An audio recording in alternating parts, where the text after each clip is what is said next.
Hello. So I started reading a book by Gaelic Rinpoche called Mind and How It Works. And so I'm going to read a few passages from this book and talk a little bit about how it relates to some things that I've been thinking about lately. And this is from the first chapter, Mind in General. So Rinpoche says, Samsara has to do with the continuation of life, whether you call it reincarnation or future lives. But this continuation of past, present, and future lives is actually not the definition of samsara. The definition of samsara is the continuation of contaminated being. When one's continuum is contaminated, that is samsara. When it's uncontaminated, that's nirvana. Buddha divided every living being into one of these two categories, either within samsara or nirvana, with no third category anywhere. He then lists the four seals and relates this to samsara and nirvana. The four seals are: all that is created is impermanent, all that is contaminated is suffering, all phenomena have the nature of emptiness, and nirvana is peace. And he says, everything contaminated is suffering, and since all samsara is contaminated, therefore it is suffering. Freedom from that suffering existence is nirvana. That's why nirvana is peace, whether it is nirvana or total enlightenment. And then he discusses worldly concerns and our potential as humans with human intelligence. He says, dogs, cats, and even moles, raccoons, and possums all know how to find shelter and food. Even insects can do that. Still, we really work very hard all the time, more or less for the purpose of making money. Why money? It is for comfort, so we won't have shortages. That purpose doesn't really suit the human quality. As human beings, we are capable of much more than that. And I'm sure that applies to all our worldly activities. And he goes into what our spiritual goal is and how the practice goes and how that leads to our goal. So, why physical activity does have value, the ultimate value of spiritual practice is to lift ourselves from the circle which is samsara, the cycle or circle of pain and suffering, and to reach the peaceful circle of nirvana or complete enlightenment. That is our goal, our purpose. Once you know this, your spiritual practice will be meditating through the stages of Lam Rim, from Guru Yoga up to wisdom. First, you just give it an overview and become familiar with the steps.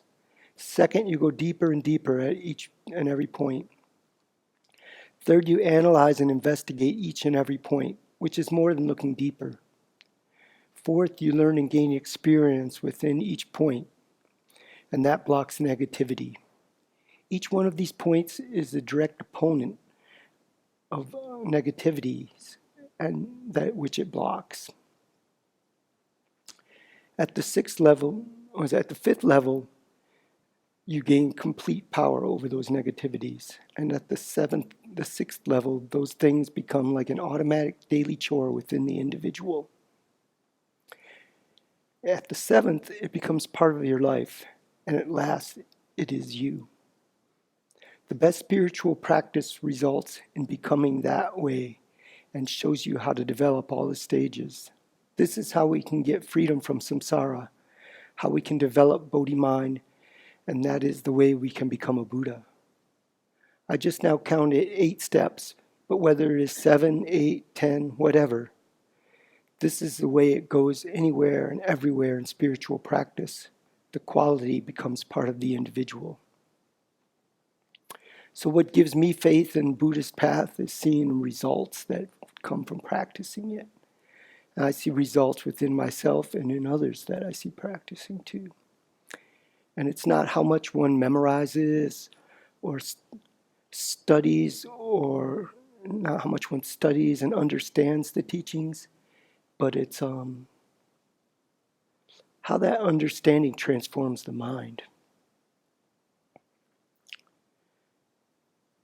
How we internalize the teachings and to live them and to habituate our minds to them.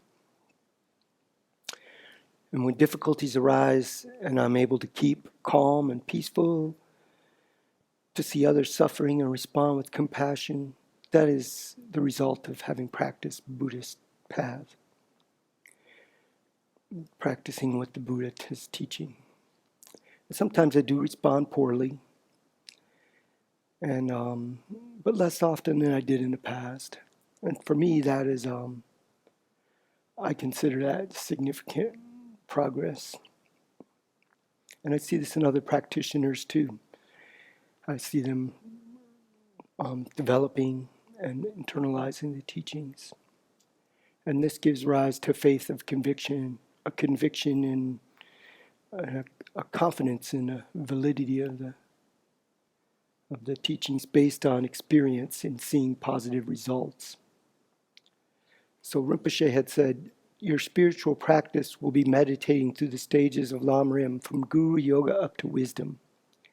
Well, for Westerners being brought up in a non-Buddhist society, Guru Yoga is not necessarily the most appropriate place for us to start up.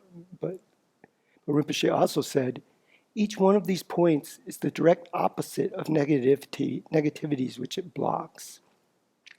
So even if Guru Yoga is not what works for us at the beginning, we need to think about what negativities it opposes, what it blocks, and use some antidote for those negativities that does work for us.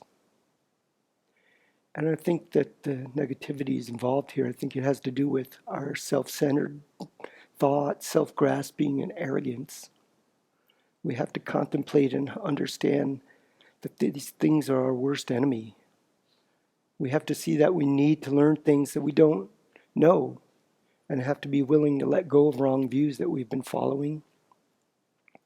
We have to truly see that following those wrong views has been to our detriment, and that we need teachers to teach us what we don't know. We need to appreciate the teachings and the teacher and see that we don't have the answers. Accepting that we are like a sick person and that the Buddha is like the doctor who can help and who gives us the Dharma, which is like the medicine to cure our sickness. There's some humility involved here and also a kind of confidence. We need to have confidence not only in the teachings, but also in our own ability to actualize them, to achieve the results that they can produce, to be the results they can produce. If I say to myself, oh, I can't manifest these results because I'm an angry, lazy, stupid, or greedy person, that is wrong. I am not my afflictions, they are not me. They are like a thorn that can be pulled out in order that the wound can heal. So we need to let go of our false, poor views of ourselves and have confidence. We also need to let go of our overinflated view of ourselves and have a sense of humility, a healthy sense of humility. We don't necessarily need to start with Guru Yoga because we don't necessarily want to be told what to do, and we don't want to worship somebody because we don't really understand what some of that's about. But if we don't loosen our ego grasping enough to follow what we're being taught, we won't get the benefits from the teachings. The teachings and the guidelines are full of tools for us to counter our worst enemies, and yet if we don't practice them, then we won't make progress. And if we do internalize these, we will make progress. And of course, we have to evaluate the teachings, and we have to evaluate a teacher before we accept them as our teacher. And without doing that, we can get in a lot of trouble following harmful teachings or false teachers. But even after we have gained some conviction in the teachings and our teacher, resistance still continues to arise. And this is the self-centered thought, and we need to counter this.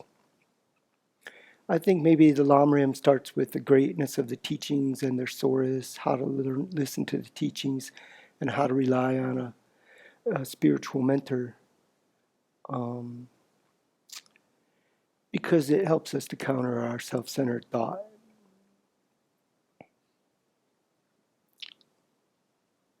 Our self-grasping.